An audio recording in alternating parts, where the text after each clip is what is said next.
Bismillahirrahmanirrahim. Assalamualaikum warahmatullahi wabarakatuh. Apa kabar mahasiswa sekalian?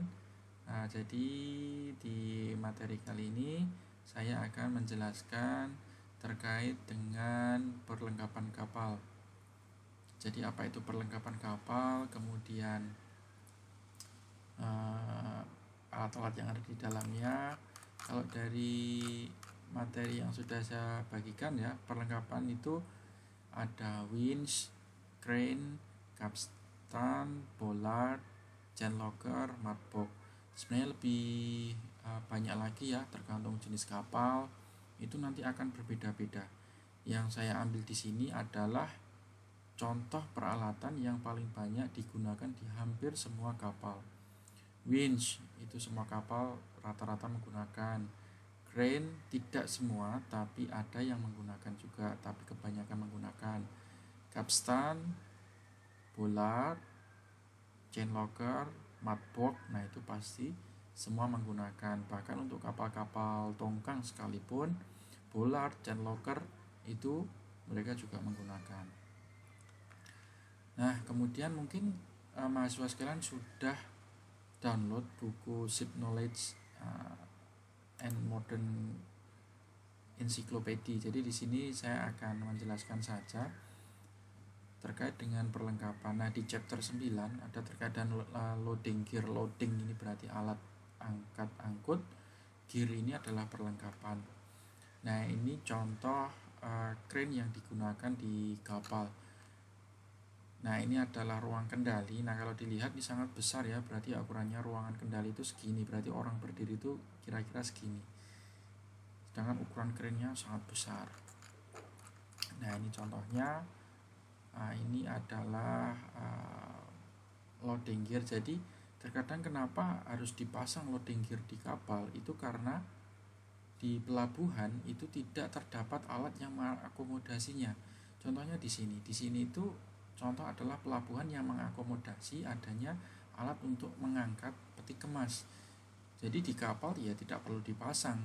Kecuali kalau misalkan di kapal itu tidak ada, sedangkan di situ harus dilakukan proses loading dan unloading, maka perlu diberikan atau dipasangkan alat angkat angkut pada kapal. Jadi dari sini kita bisa tahu bahwa sebuah kapal itu dibangun itu ya tergantung dari pelabuhan tempat kapal itu bersandar. Kalau misalkan di kapal itu tidak ada peralatan yang membantunya, maka ya dia harus menyiapkan sendiri. Jadi dari sini kita tahu bahwa kapal itu dia tidak bisa pindah-pindah jalur seenaknya, atau misalkan dia buat rute sendiri. Misalkan di kapal itu didesain untuk dari Eropa ke Asia, khususnya di Singapura. Tidak boleh kapal itu misalkan tiba-tiba pindah jalur ke Australia, atau misalkan ke Papua Nugini, atau dari Eropa ke Amerika misalkan. Tidak sesuai dengan perancangan. Nah, itu sangat dihindari. Karena apa? Karena nanti pasti akan sangat berbeda, mulai dari arusnya, kemudian perlengkapannya dan lain sebagainya. Biasanya memang diperbolehkan ya kapal itu berpindah alur pelayanan, tapi itu untuk hal-hal yang sangat penting, dan juga pasti akan ada modifikasi tambahan. Seperti itu ya. Seperti kita misalkan kita tahu bahwa ada beberapa terusan di dunia ini, ada terusan Suez, ada terusan Panama. Nah, di terusan-terusan tersebut tidak boleh kapal-kapal itu langsung masuk. Dia harus memiliki sertifikat terusan. Ada sertifikat Panama, ada sertifikat Suez dan lain sebagainya. Itu ya. Nah, ini adalah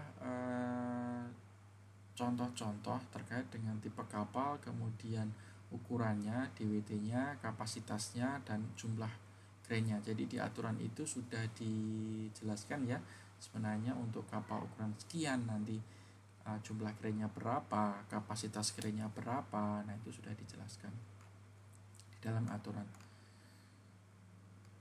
Nah, untuk jenis-jenis crane mungkin di presentasi saya sudah saya berikan beberapa ya. Di sini sudah saya jelaskan.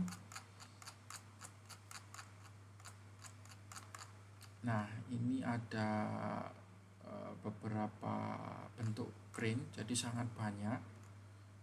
fungsinya juga sangat beragam. Ada yang jenis boom, ada yang K4 dan lain sebagainya. Nah, ini kembali lagi dikembalikan kepada jenis kapal yang serta alat apa yang akan dipindahkan. Ini ya.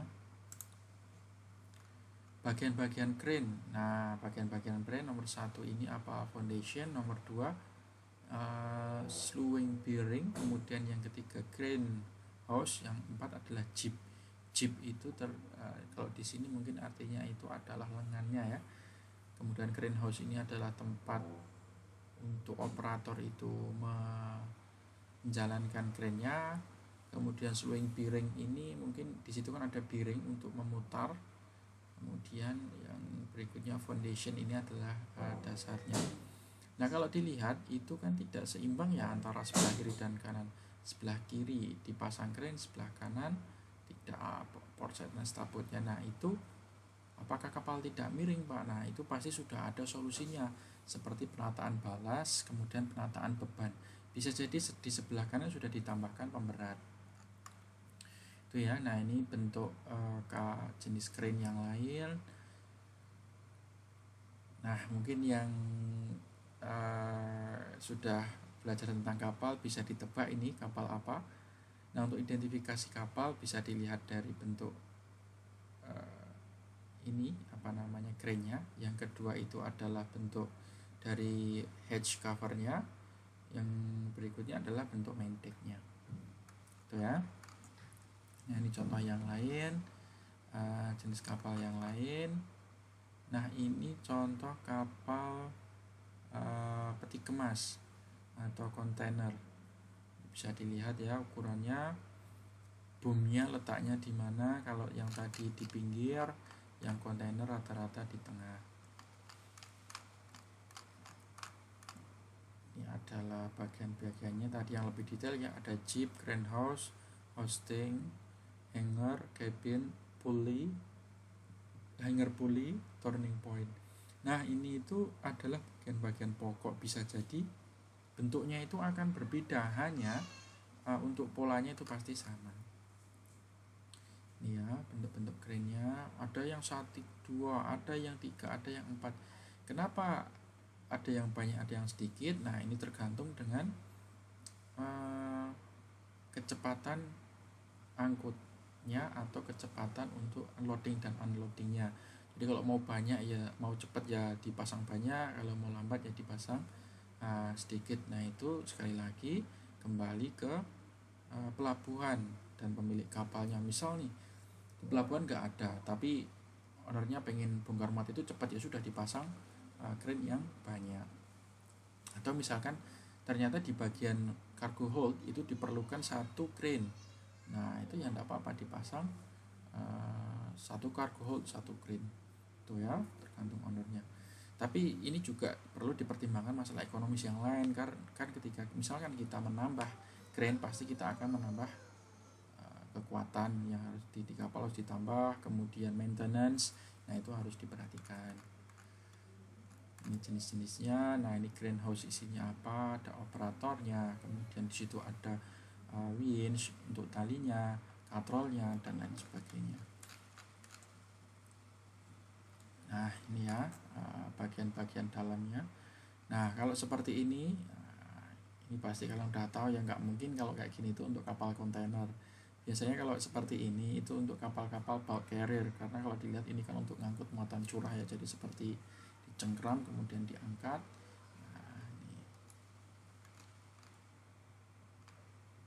ini contoh-contoh yang lain, jenis-jenis crane. Nah, ini ya kalau dilihat ini kapal apa, general cargo, karena jenis yang diangkut sangat beraneka ragam. Baik, mungkin seperti itu terkait dengan crane. Kalau ada pertanyaan silahkan japri saya, kemudian nanti insya Allah akan saya jawab.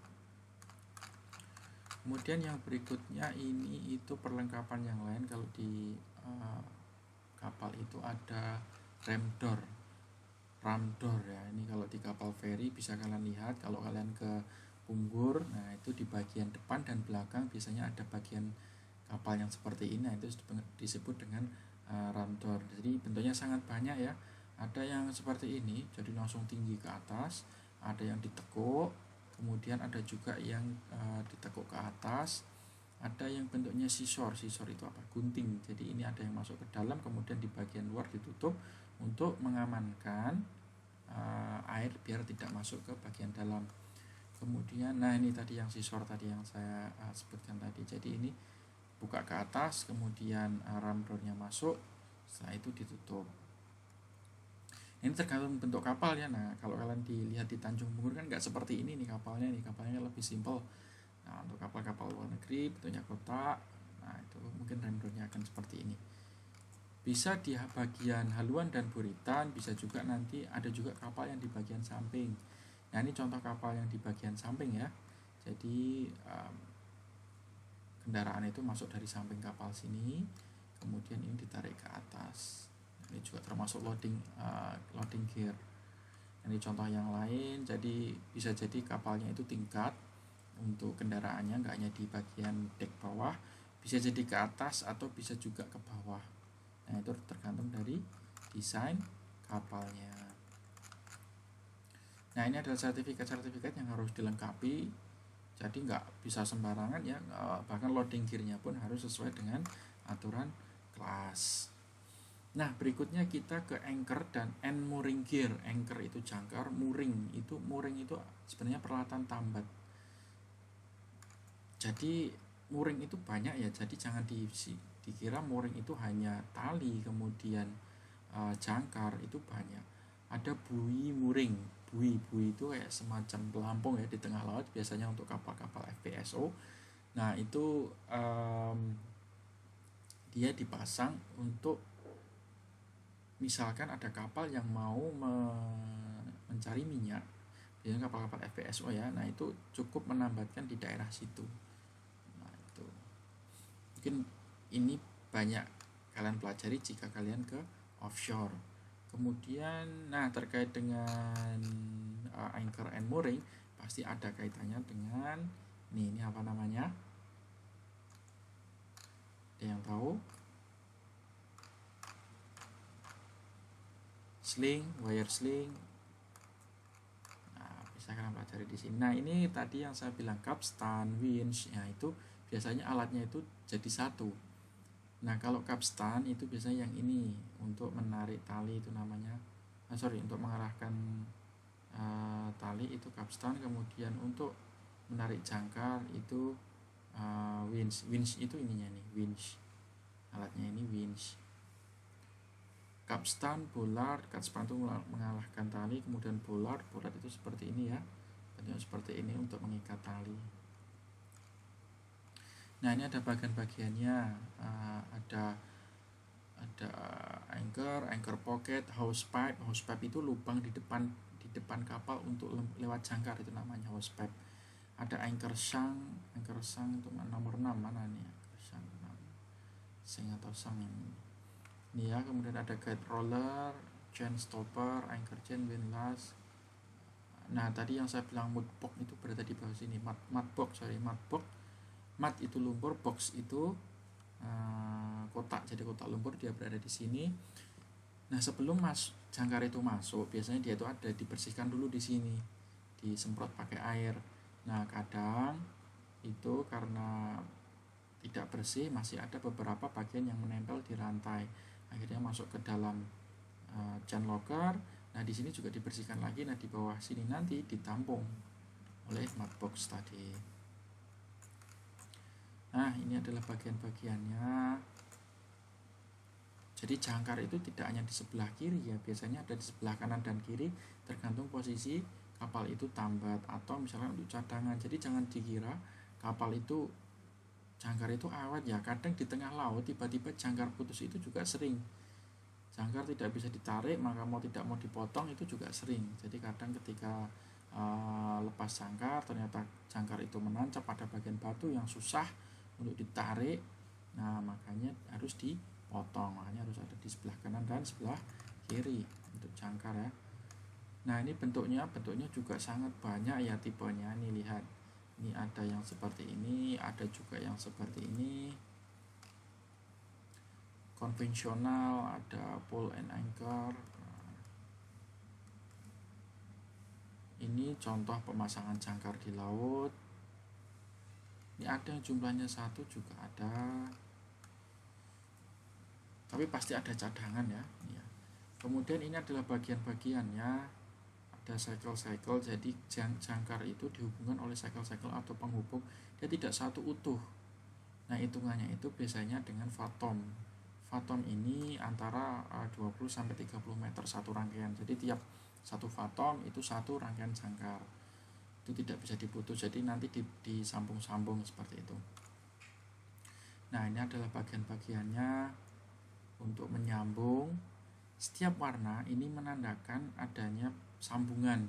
Jadi kalau di kapal itu jangan dikira warna itu tidak mengandung arti ya. Nah, di jangkar itu setiap warna itu memiliki arti sendiri-sendiri. Yang warna hitam itu apa, yang warna putih itu apa.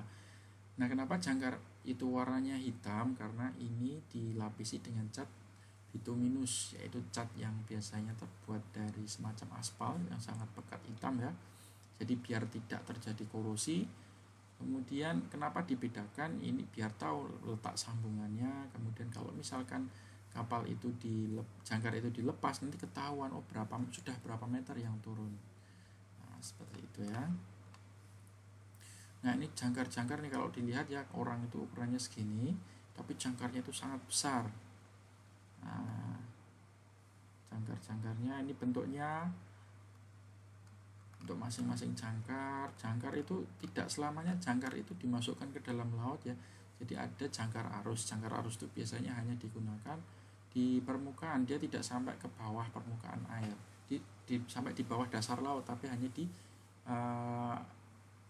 di bagian antara dasar sampai dengan permukaan air dari laut itu sendiri. Jadi enggak semuanya. Nah, jangkar arus ini biasanya dia itu untuk membawa kapal, misalkan kapal biar ditarik arus, itu bisa jadi itu ya. Ini adalah contoh-contoh bentuknya. Kemudian ini adalah contoh sertifikatnya. Sertifikat jangkar itu juga ada panjangnya, ukurannya. Ini ya, ini hose pipe tadi, hose pipe. Nah, ini ada lokasi letak jangkar.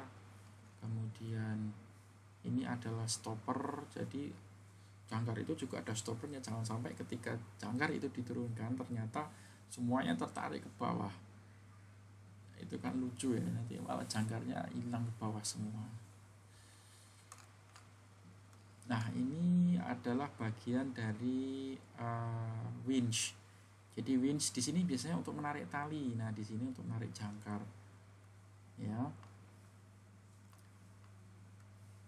Ini adalah contoh-contoh aplikasi saat melakukan proses mooring. Ini orang-orangnya yang bertanggung jawab. Nah, talinya ini tali kusur, biasanya dibuat dari rami. Rami itu apa ya? Rami itu saya lupa istilahnya, tapi itu untuk bahan membuat karung goni. Karena tali itu ketika terkena air, dia justru akan semakin kuat. Nah, itu ya. Nah, ini adalah contoh-contoh alat yang dipasang di jangkar. Kemudian ini control boxnya. Ini tadi capstan tadi yang saya sampaikan untuk menggulung tali, mengarahkan tali. Nah, ini disebut dengan cok. Kenapa disebut Panama cok? Karena ini digunakan ketika kapal berada di terusan Panama. Jadi tali-tali itu dilewatkan sini untuk lewat tali. Kenapa nggak dibuat kotak, Pak? Kenapa dibuat lingkaran? Jadi di sini kan pasti akan sering gesekan ya. Jadi untuk menghindari gesekan, biar tali tidak terputus, maka digunakan seperti ini. Ini ya, sebetulnya Panama cok. Nah, ini adalah posisi tali ketika bersandar. Ini juga harus hati-hati, ada ilmunya juga, nggak boleh misalnya ini tali sini atau di mana, karena kalau tidak nanti sama aja, tidak ada fungsinya, bahkan kapal nanti bisa melaju sendiri terkena ombak. Ini contoh-contoh penyusun tali. Jadi ada fiber, thread, rope, ini tali strand rope. Ini jenisnya mungkin berbeda-beda ya. Jadi tidak hanya tali yang untuk membuat karung goni tadi, ada nilon juga ada digunakan. Nah, itu digunakan secara berlapis-lapis dan lapisannya pun ada aturannya biar tidak mudah putus ya. Nah, ini contohnya pemasangan pada gelar. Ini contoh towing saja.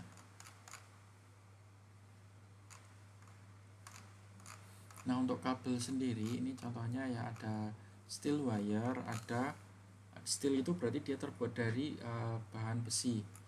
Kemudian kalau fiber itu itu serat itu bisa jadi dari tadi ya bahan pembuat karung goni, nanti akan seperti ini.